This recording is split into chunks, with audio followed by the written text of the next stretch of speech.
Welcome to Words of the Prophets, a podcast where we discuss the latest talks from the General Conference of the Church of Jesus Christ of Latter-day Saints. My name is Todd, and today I have with me my daughter, Alia. How are you today, Alia?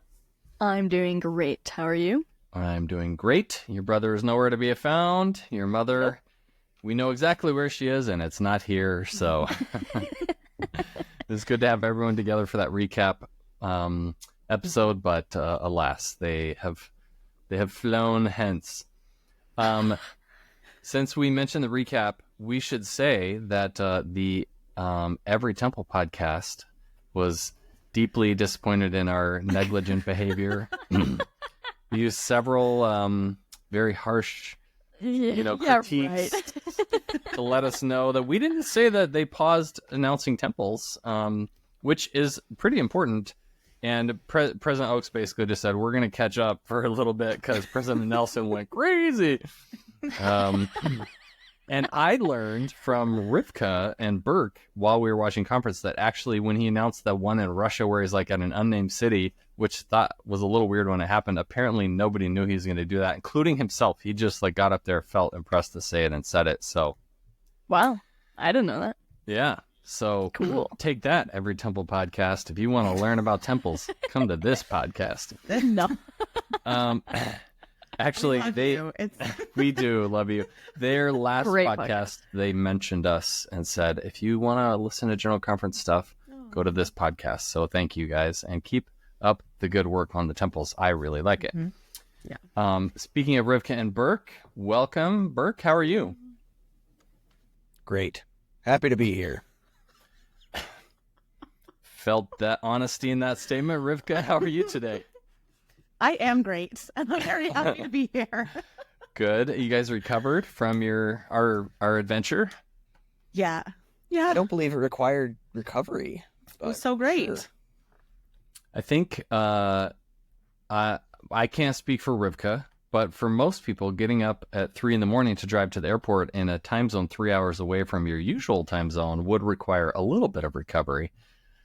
You can speak for me in that. I feel like our me struggling in our 8 a.m. recordings would be a pretty good indicator that getting up in the middle of the night to get on an airplane was a struggle. Yeah. Yeah. But we made it all back, and we did. We got home, and our last flight, unfortunately, we had 2 layovers. The last flight, we did the thing I hate the most in flying, which is we got on the plane and then sat on the tarmac for 90 minutes or something. It was terrible. And then we had friends staying at our house while we were gone, and he came and picked us up.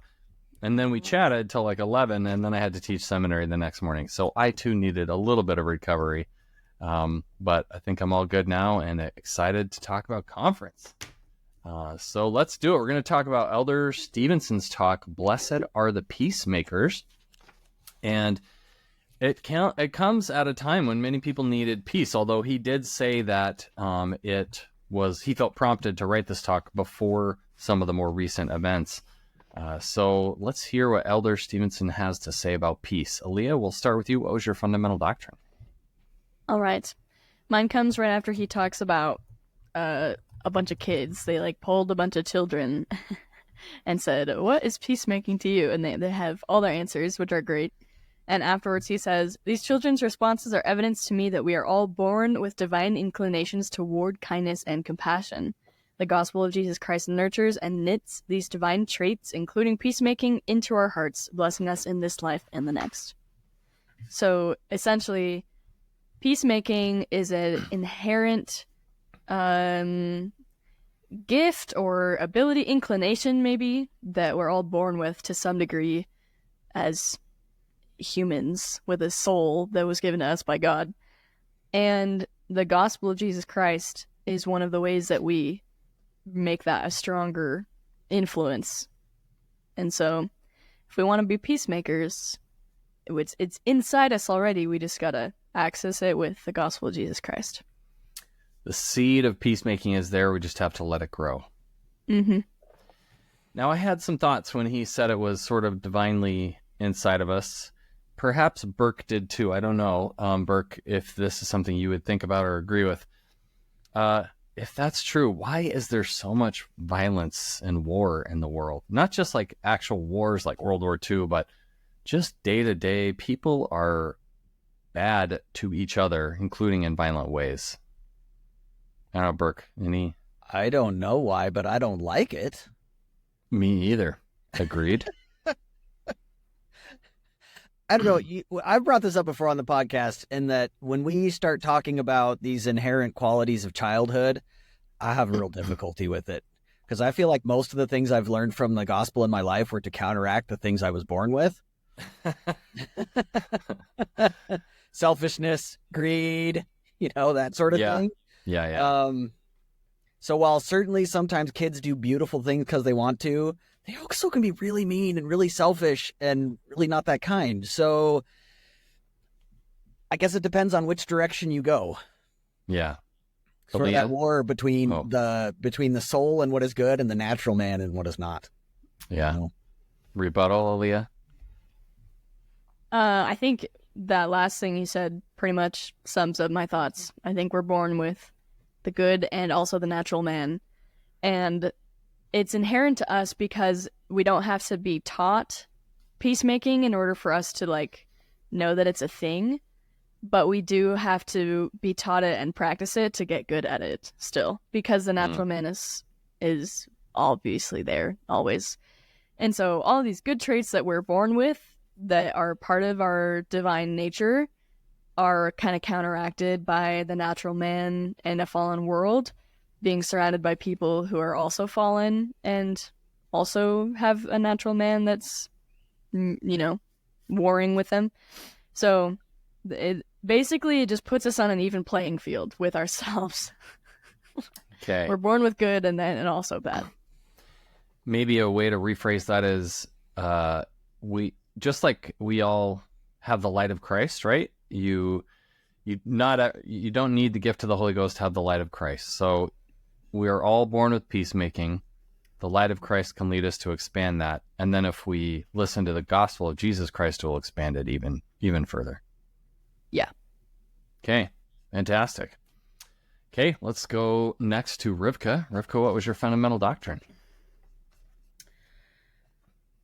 So just after this, he talks about 3 different places we can participate in peacemaking. And so this one is under the one of at home.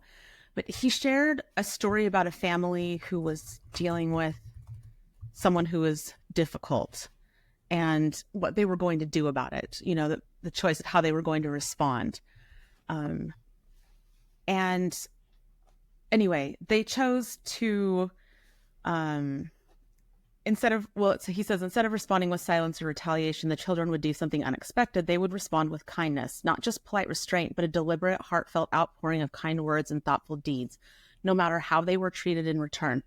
And then he talks about the difference that made and the relationship that they were able to build with that person who had been difficult, and the joy they found. And at the end of the story, he says, kindness had done its quiet work. And I loved that sentence, because it is so not the way that our world works, but it is exactly the power that kindness has. It's a quiet power, but it changed in this story everyone who was involved. The intent wasn't just to change the behavior or the attitude of the person that was difficult. The intent was for them to be the type of person who is kind regardless of the outcome. And so it did change the attitude of the other person, and it did build a relationship, but it also, I think, solidified in them that they were those kind of people.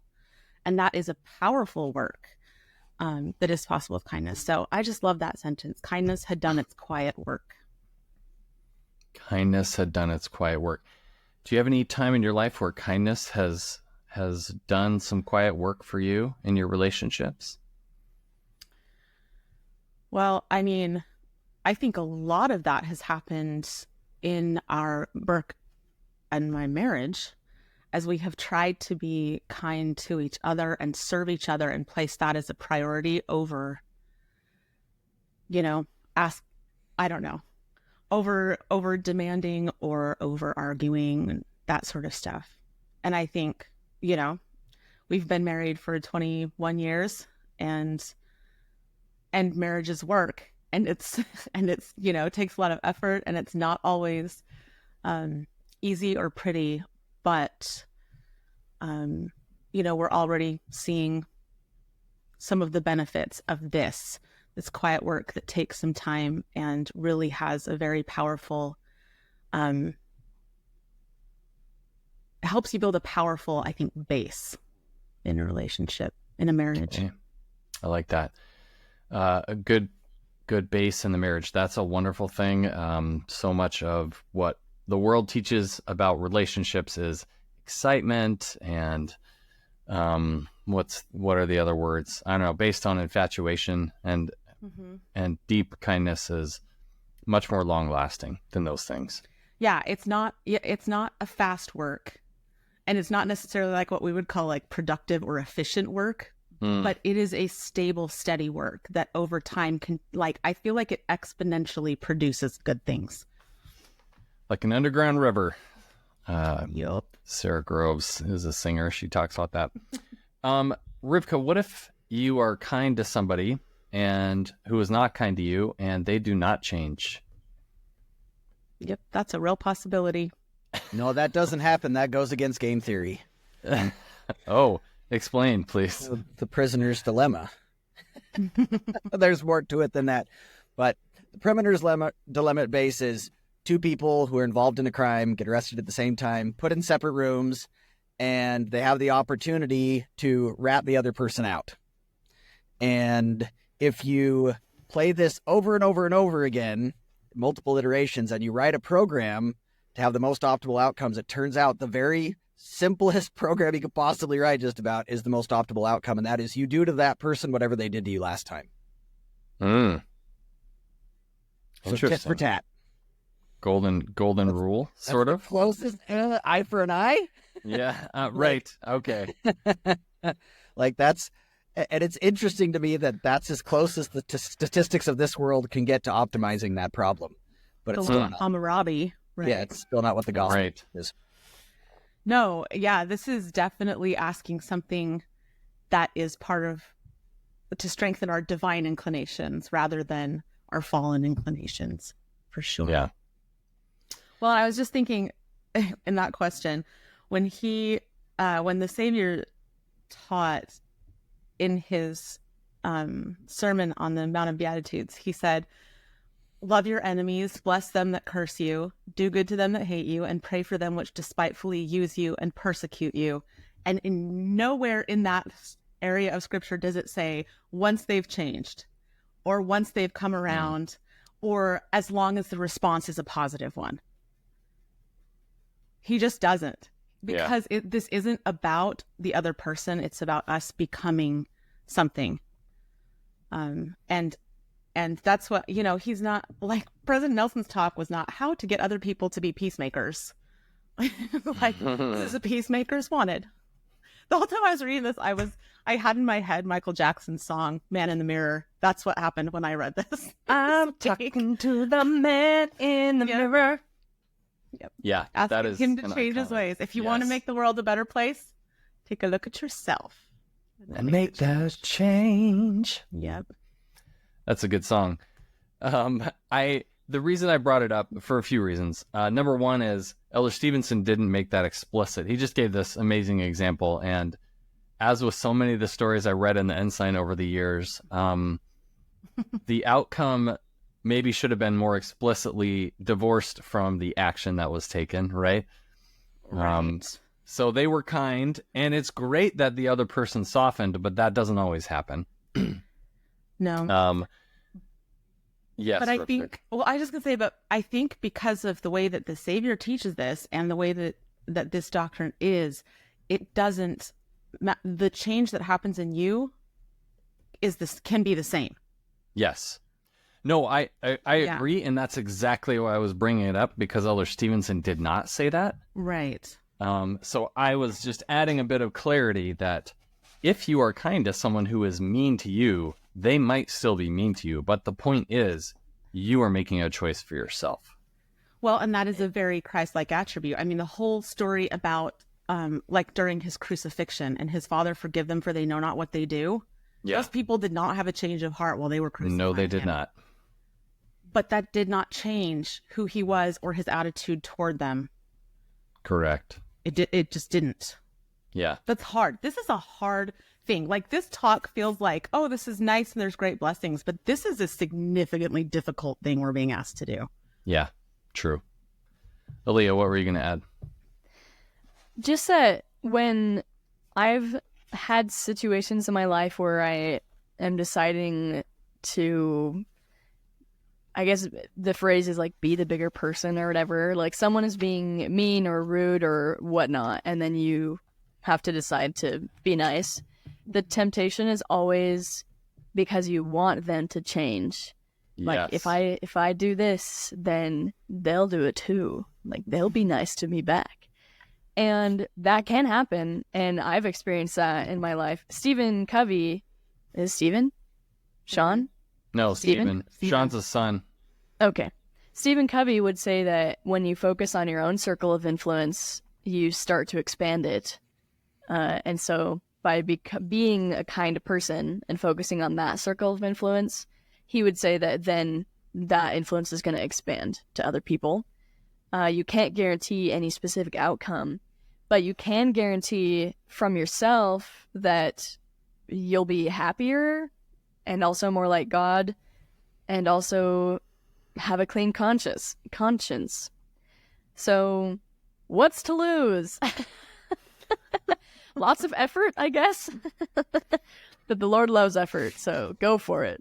Mm-hmm.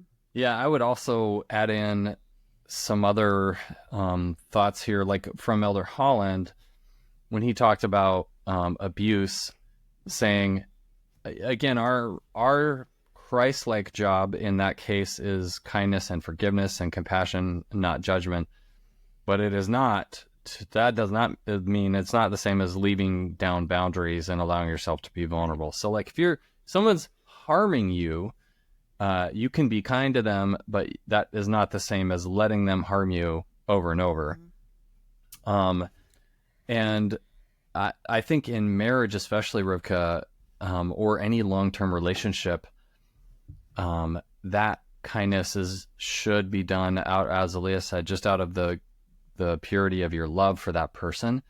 And I think in a relationship like that, at least in my sphere or my world, that will soften the other person's heart more often than not. I mean, I can't imagine if I made extra effort to be extra kind to Deanna, she wouldn't respond in turn, because she also loves me and wants to do that anyway. So I have two bad examples from my own life of poor maturity. So the first was very poor maturity. So I had one of my last comps on my mission was not a very hardworking companion. And this might surprise some of you, but I'm kind of an intense dude sometimes. And I was like, let's do this. And it was my last area, and I knew it. And I was like feeling the urgency, like, let's go, let's go, let's go. And I could not get him to move his little booty anywhere. And he was not very spiritual, just not a spiritual guy. Finally, I stumbled upon something that worked to get him moving, and that was biting sarcasm and a little bit of downright meanness. And so that's how I started treating him, and it worked like a charm. He got out the door every day on time. We kept our lunch to, the required time, et cetera, et cetera. And it was not the right thing to do, even though I got my desired outcome, which was I worked the amount I wanted to work. Spiritually, the desired outcome was to become more like Christ. I certainly was not doing that. And then the other bad example from my life is I had a boss in the not too distant past who was just, she gossiped, she was backbiting, she was gaslighting, she was lying. It was just a really, really terrible situation. I tried a lot of kindness. I was a step up from my mission level maturity. I tried kindness this time, but I also tried other things that weren't as kind. And none of those worked as well, not only to improve the relationship or my spirituality, but not to get the desired outcome either.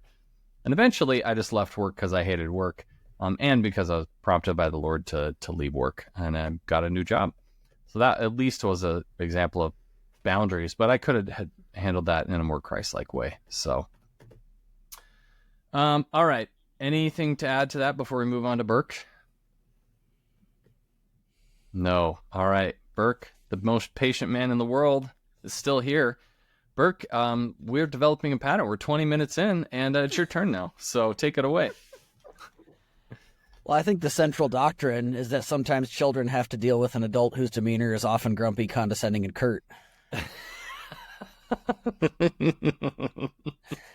Rivka's face. Not just children. No. I would start placing bets on what Burke's fundamental doctrine is going to be. I think I could get it every time. That's not my only fundamental doctrine. I have another one. In your reality, as you feel the weight of difficult days, uncertainty, and fear, peace feels distant. Sorry, that was the one from 2,000 years ago. Let me read the one from now. No need to imagine. This is our reality. Although the pressures felt by today's rising generation differ from those of the young person in Galilee, polarization, secularization, retaliation, road rage, outrage, and social media pile-ons, both generations face cultures of conflict and tension. I think I picked those because when I was marking this talk this morning, even though I'd listened to it multiple times already, I was just kind of grouchy. I was just grouchy today. I was grouchy yesterday, too. And I thought a good night's sleep and getting up early and having a great morning, you know, getting some homework done and everything would just make me feel great. It didn't. I was still grouchy. Sometimes that's just how it is. It is. Sometimes you're grouchy. And I think my way of being a peacemaker when I'm feeling grouchy is to try not to interact with others as much as possible. I'm giving you big props for that, because most of the time when I feel grouchy, like, I kind of want someone in my reach so that I can, you know, reach out to them and claw them, basically. Yeah. That's definitely not a Christ-like feeling. That's natural man, right? Yeah. I grew up being together. Yeah. I grew up being told over and over, because I had this problem a lot. If you can't say anything nice, don't say anything at all. And so, now, years of practice with my brother later, I'm a little bit better than I was. A little bit better. There you go. Take it out in other ways that don't hurt anyone. I would prefer to be able to treat people with kindness, but sometimes the closest I can get is to not treat them at all. Yeah. Yes. 100% agree. That's real, and I think that's sometimes all you can do. Let it until it passes. Alia, many early mornings where there was some not fireworks, but like sharply worded discussions about when you were leaving the house. So, unlike my missionary companion, speaking sharply to Lawson does not get him to move faster. So, maybe slower. Burke, so you ride the wave, you just avoid people. Anything else to do when you're the one who may be disrupting peace? Anything to get back to the feeling of actually spreading peace? So actually today, the thing that helped me was doing a little bit of service. So we were at the church for tithing settlement, and I think it was the ward secretary, clerk. Anyway, he had two young boys who were there hanging out with him because apparently they had just done tithing settlement, and then the mom had to go do something else, and so the boys were there with him, sitting in the hallway outside the bishop's office until he was done, or mom came back to get him or whatever. So as we were leaving, I was like, hey, you guys want to come home with us? And they were like, yes. And then we played Uno. Oh. And I lost. Because they're vicious and mean. But it's hard to be upset playing Uno with like a 7-year-old and a 10-year-old. Totally. I love it. Awesome. Well, that's a great example of spreading peace. Well done. Now let's go around and just give any other quotes. I think we actually covered a fair chunk of the talk already, pretty much most of it. But if you have something else to add before we get to invitations and promised blessings, go ahead. Alia, we'll start with you. One of the things that I really loved from this talk was his story about the Muslim imam and the Christian pastor, who went from intense theological disagreements to standing together and uniting their faith communities, and getting nominated for the Nobel Peace Prize or whatever, I think a couple times. And I think the interfaith mindset and dialogue feels fairly new to me in our church culture. I think if you go back, 20 years, it's like the Catholics are evil or, just like random things like that. And that doesn't exist anymore as far as I'm aware from the 12 or anyone in any church position of power on a higher level. And now we get explicit stories over the pulpit of interfaith stuff. And then our prophet visits the Pope and like all these other faith leaders. So I just think it's super, super cool because we have so much in common with these faithful people across the world, way more in common than we disagree with. And I think it's important that we understand that so that we don't feel the need to be not peacemaking with them. Because the inborn human nature is that we don't like the other, because a long time ago it was my tribe versus your tribe, and if I don't know who you are, you might steal my stuff and I might starve to death. That's not the case anymore, and the other, whatever religion or person or group that might be, really doesn't pose that kind of evolutionary threat that the other used to. And so we can totally be chill, be happy, and actually learn a lot. I worked on an interfaith podcast at BYU for a long time, and I learned so much from these people who don't know anything about my faith, don't practice my faith, and are just faithful in their own way, in their own religion and culture. Mm-hmm. And I learned a lot, and I've applied a lot of the things. And I think God would be really happy to see his children, who he's blessed on all sides, with knowledge of him and experiences with him, to see us interacting in a peaceful, uplifting way, because that should be the default. Great. Alia, you reminded me of some of our own church history. Next week we're going to hear about Sidney Rignan's Salt Sermon and the Danites, which is not a very peaceful part of our history. And when Joseph Smith was in Carthage jail and they were coming to kill him, he actually had a gun and he shot out the door. He didn't hit anybody, but he tried to.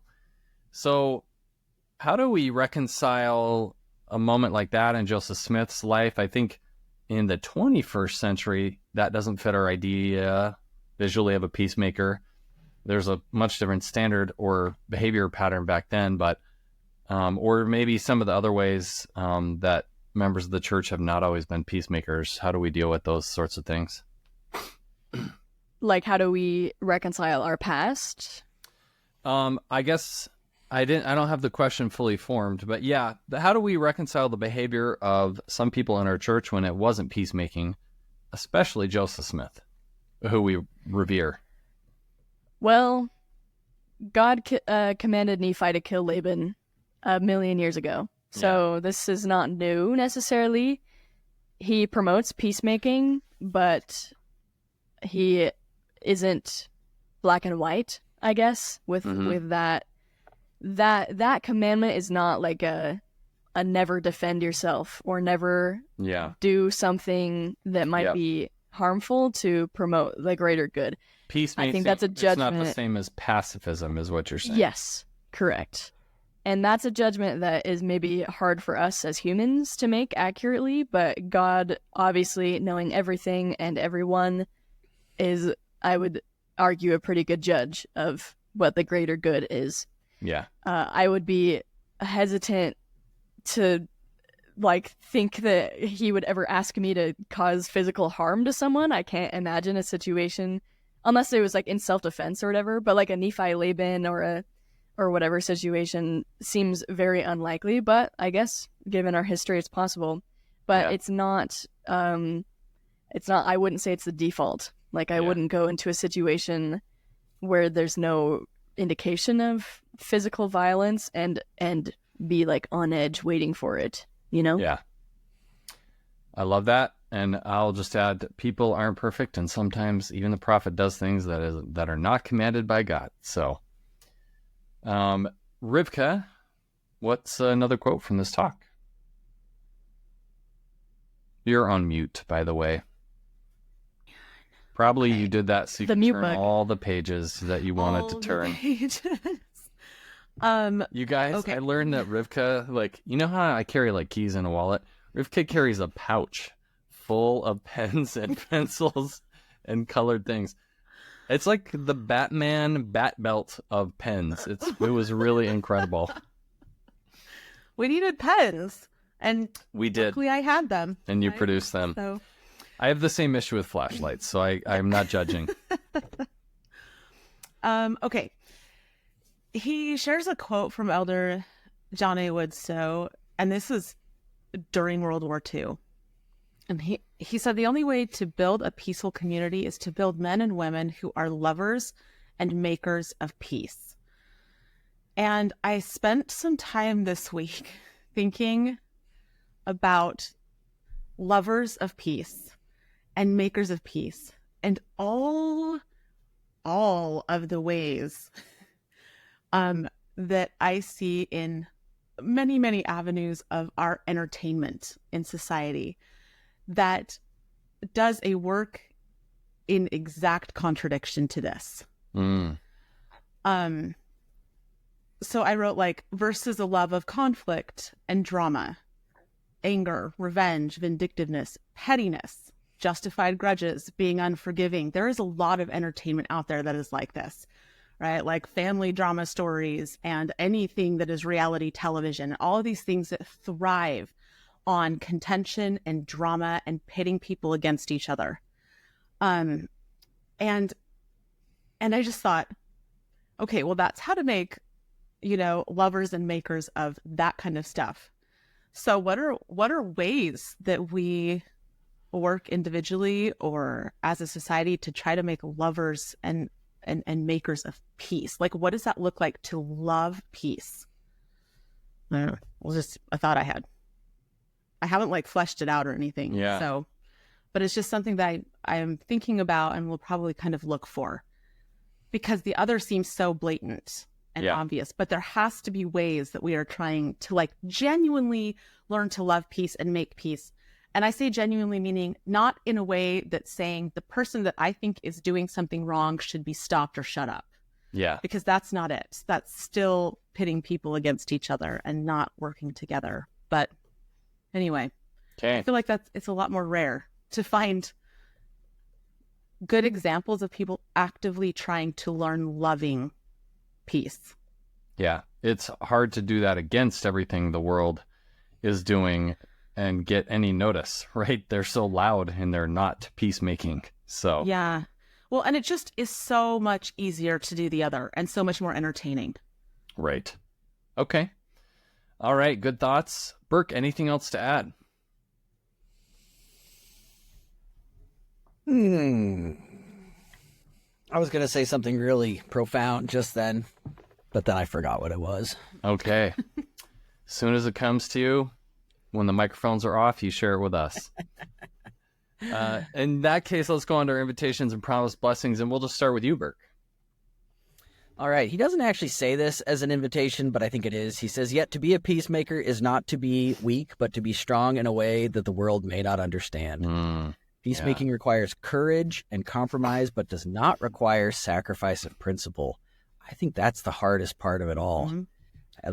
Yes, I would like to maintain peace while completely disagreeing with you. I would prefer, honestly, if other people would bring the peace, and I will be a peace acceptor rather than a peace. There's an important role for that, I think. I don't need. I'll just be a peace acceptor. Yeah, you'll be quiet, and there'll be peace. That's from What About Bob? I believe. He busts into the room and he's like, "I just want some peace and quiet." And Bob goes, "I'll be quiet," and the kid goes, "I'll be peace." Yeah, iconic show. He was not a peacemaker, that Bob. Nor was the other guy who blew up his house on accident to try to take out Bob. That's true. But we digress. Alia, do you have any invitations and promised blessings? Yeah, he lists 3 parts of a 1-week peacemaker plan, and it's been a whole week. So if you, listener, have followed this plan this week since conference, let us know how it went, because I didn't intentionally do this. I don't think any of the rest of us have. But this is his plan: a contention-free home zone, digital bridge building, and repairing and reuniting relationships in terms of forgiveness. And my favorite aspect of this is that it's directed to the you he's talking to is ambiguous. So it's not a explicit, you must gather with your family and all agree to do this. He just says, when contention starts, pause and reboot with kind words and deeds. So that could be one person. That doesn't have to be the whole family agreeing to do this effort together. It's an invitation to the individual to be the person that is doing these kind of things. And same with doing online and forgiving others and such. So yeah, that's his plan. And he says to try it for 1 week and see how it goes. Okay. Actually, he asks if we would consider it. Yeah, he does say that. I'll consider it. Yeah. Dude, I was like, no, I'm not even going to consider it. Thank you for giving me the option. Well, that's funny. On my notes right here, as I was reading through this, I was like, this is hard. This is hard. Also, will this build a bridge online? If not, stop. Do not send. And even with the repair and reunite with strained relationships, there's a lot of those questions come in, like you were asking Todd, what if this is an abusive situation, or how can you tell? Anyway, so I was kind of going through this and I was like, how do you know? What do you do? And basically what it came down to for me at this point is an important question to ask myself as I'm doing, or as I'm facing any of these situations, is to what degree is my ego tied up in this? Oh. Is my ego tied up in the sending this message? Am I sending this to correct something online, or am I doing it because I feel like I'm right and they're wrong and I need to be right? Thanks, and I need people to know that they're wrong, or when they figure out that person's wrong, they'll know I was right. Ego. Also, a contention-free home zone. So when contention starts, pause and reboot. Kick the ego out of the way. And then with the family too, I think that's how you can, or your strained relationships is a good, I don't know. I think that's a good question to ask. Is this strained for legitimate things that I need to, that is a heart issue, is a safety issue, those sorts of things? Or is this strained because my ego is just up front parading around? Anyway, so that was my thought about this invitation. To what degree is my ego tied up in whatever conflict I'm in? Okay, I like it. Takes a lot of humility then. Okay, Burke, any invitations and promised blessings? Oh, wait. Did we do you? We did do you. We started with you. I threw off my rotation, and then I just said that automatically without thinking about it. And I was like, wait, Burke already talked. You left my groove. Thrown off the Emperor's groove. We just quoted the same movie, Burke. It's perfect. Sharp rocks ahead. Bring it. Okay, so let's finish it up. That was Peacemaking by Elder Stevenson. Interesting.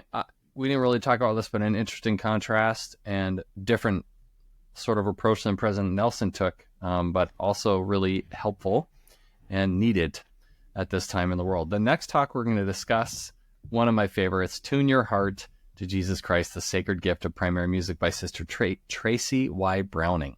In the meantime, if you want to get a hold of us, Alia is going to tell you how. You can email us at wordsoftheprophets@gmail.com, or you can comment and message on our Facebook, Instagram, and YouTube at Words of the Prophets Podcast.